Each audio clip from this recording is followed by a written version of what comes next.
Hello and welcome.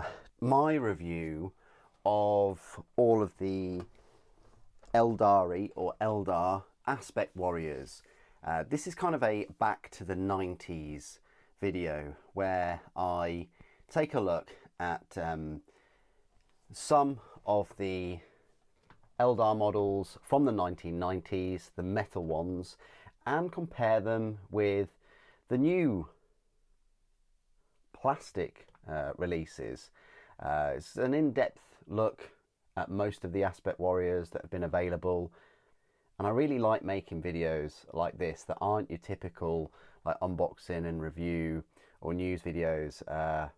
There's something a little bit extra, something that you wouldn't normally see, because I am in a privileged position of being able to on demand produce videos where I can compare models from decades ago and give you full comparisons of the miniatures sort of through the ages. So I like this kind of format. What we're going to do is we're going to look at the 90s minis, Aspect Warrior unit by unit. So in front of you, you have got Fire Warriors over here. In the middle, we've got Striking Scorpions. In the middle of that column, we've also got Dark Reapers. We've got Warp Spiders. Unfortunately, I never picked up any 90s metal Warp Spiders, so I can't give you a comparison with those. On the right-hand side, we've got the Howling Banshees, and then the new plastic Howling Banshees. The Dire Avengers. These are the old Dire Avengers. I haven't got the new Dire Avengers yet. I'm meaning to pick up that Combat Patrol at some point soon.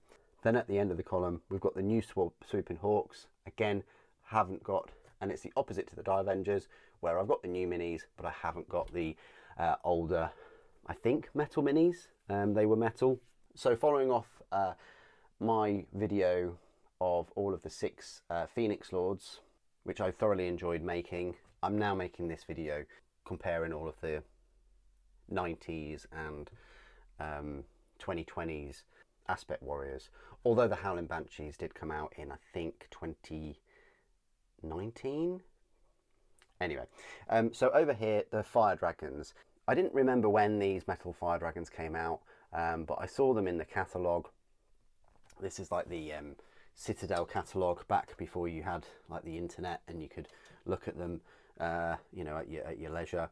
I thought these were all right. You know, these are metal. Look, you've got 1992 on the base there. I think these are fine. They did the job. Excuse the paint job. Washes, shades weren't invented back then, not really. But the main reason I got these was because I played against a lot of opponents that had the most popular army back then, probably still is, Space Marines. And I needed something that would melt tanks, melt Terminators, melt Space Marines, and Fire Dragons. I only ever picked up 5 of them, but I never left home without them. I even painted a Falcon in kind of like flame colours, which I probably will respray at some point eventually, just to primarily transport them, because they didn't have the best saves. I don't think they had an invulnerable save, and yeah, I just used them, transported them around in that. Here's the Exarch, just very similar to the other Fire Dragons, but with a fire pike. Yeah, I think they were fine. But if we now look at the newer plastic minis, I mean, look at these. So we'll keep throughout the format of this review, we'll keep the new minis to the right hand side. They are a fair bit bigger, and it's noticeably so. Not sure whether you could get away with using the old minis with the new ones, because yeah, just the size difference. They've had the Primaris treatment, definitely, but everything just looks so much better. More detail, grenades. You know, the one thing they're missing is like pistols though, whereas the older ones have that, like the little holster. But yeah, that's the main difference with those. You've got the, let's just show you the Exarch even. Yeah, look at that. The Exarch has this banner. The fire pike is absolutely huge. He's pointing. I think you can also have multiple options of this with like a fire axe, with like a dragon axe, I think. But yeah, lots of options. And, you know, price wise, yeah, these are expensive now. They are £40 for a set of 5 of them. You know, back in the day, I think you could pick up 2 in a blister pack because they're metal for what, probably £6 maybe. So that would be 12, and then maybe it was £5 for the Exarch. I can't remember. So that was like £17. So yeah, the newer plastic minis are at least double the size of you know, what we had back then. So you are paying that premium, you know, for the same number of models. Whether you think that's worth it, you know, is hopefully what all of these videos are really about, and help you understand. Moving on then, let's have a look at the Striking Scorpions. So these Striking Scorpions, as you can see, these two are pretty much the same mini, but all I did was just bend that arm, because it's metal. You've got to be careful with bending metal, but you know, I just bent that arm to have the chainsaw more upright. Yeah, it kind of did the job a little bit, changes the look of them. But yeah, if we compare this though to the newer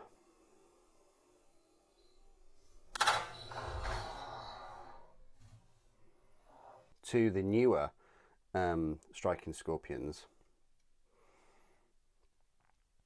yeah, again, they've had the Primaris treatment, the Fire Dragon treatment. They are bigger. There's more detail. They have the shoulder. They have the holsters though. The Shuriken pistol looks way better. It even comes with a scope now, which I don't know. The chainsword is way longer, and just looks so cool. You know, their heads, the helmets are much improved. Yeah, and they've got the Manda blasters as well, which you can kind of see on the metal mini. So yeah, that's the new plastic Striking Scorpions. I think they came out, what, like last year or maybe the year before. The Death Reapers then, back in the day, I think you could only get a set of 3 in one blister, I want to say. And this is what they look like. If you messed up the face, you were screwed, really. And I think I messed up the face there. I didn't do a very good job. Too many layers, I think. This is where I see a very big difference between you know, the old and the new minis. So these are the new ones on the right, and you know, the armor plates very similar. The heads are a little bit different. They're not kind of like this cone shape, and I wish they were. Instead, they're more rounded at the top. The weapons look very cool though. These Reaper launchers, they've got this extra stability thing, and this thing here. On the back, they've got a proper power plant, but even the metal models had this supporting arm for the weapon because the weapon's so heavy, and so do the plastic ones. I think that's a bit of a pain to glue, actually, from what I can remember. And then you've got this extra thing, this extra tip that goes on there.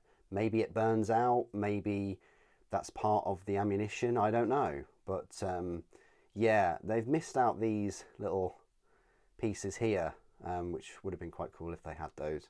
But yeah, big change there, much bigger on the bigger bases. But of course, instead of 3, you can now have a unit of 5. And I don't know whether they ever brought out an Exarch, but you know, you've got this Exarch here with the Reaper launcher and holding a skull for some reason. Now, I don't have any metal warp spiders, but I will be putting them on the screen right now, just to give you an idea. And I'll put them on the sort of left side. Here are the new warp spiders. So yeah, they're a big improvement.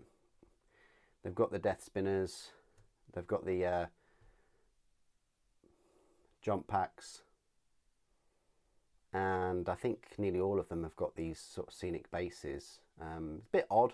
These are the only aspect warriors, really, if you don't count Swooping Hawks and a little bit of the Howling banshees, that have these full scenic bases. I don't think it's necessary for you to use these. I think you can get away with a couple of rocks around, and I think if I picked up another 5, I probably would.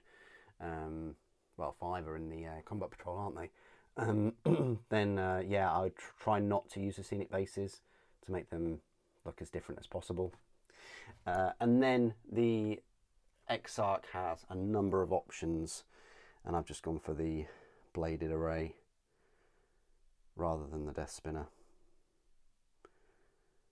But the second squad would have a ranged Exarch. Now we move on to the Howling Banshees. Controversial at the time, because the only way to pick them up, the plastic ones that is, was through the Army box set. I've forgotten the name. I want to say Blood of the Phoenix, something like that.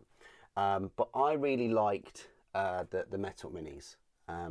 My friend, who was also big with Warhammer, he kind of got me into Aeldari, and I totally copied his sort of paint scheme. I think he went with the green, and I went with the green, and then my other unit of Howling Banshees have got blue swords, like light blue, sky blue.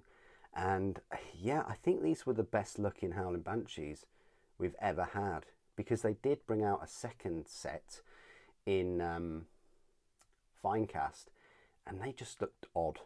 And then even the newer ones, possibly, they're all right, but they just look very rounded and cartoony. Maybe it's just this pose I've gone for, but the hair is all like big and thick compared to these sleek ones. I just prefer the older ones compared to the new. I mean, I do like the Exarch though. You know, this Exarch was so cool back in the day. Dual bladed. I've forgotten what the weapon is. But now we've got some kind of spear for the new Exarch. Just their poses are just a bit odd.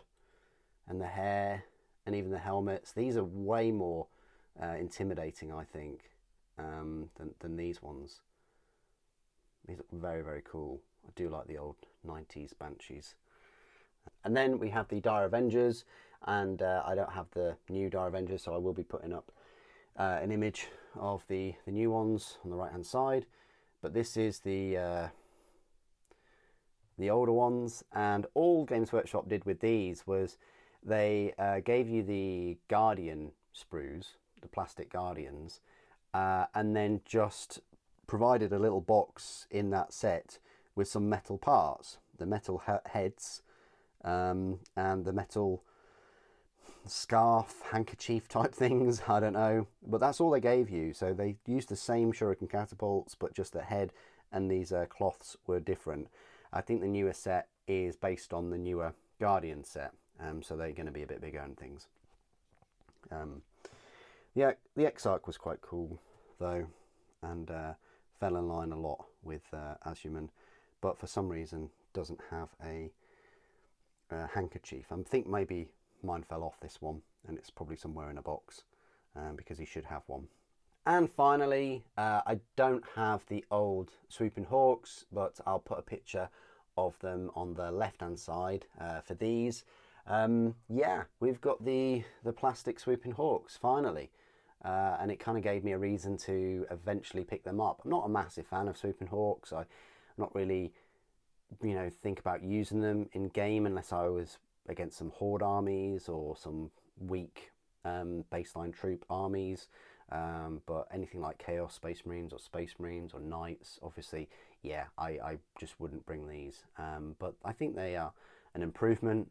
If you're going to be picking up another box though, be, you know, wary that these ruins and things are going to look very similar. But I think you can pose the weapons in, you know, whichever way you'd like. And I very much like the Exarch. I think it's one of the coolest Exarchs out of all the new plastic minis, you know, along with the Fire Dragon Exarch.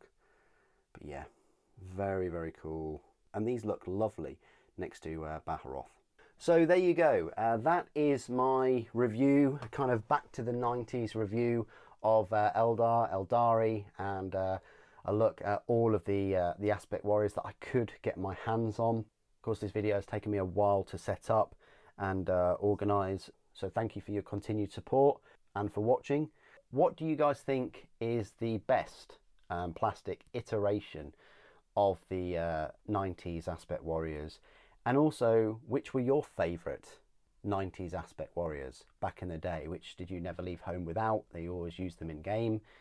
Little trip down memory lane from 30 years ago.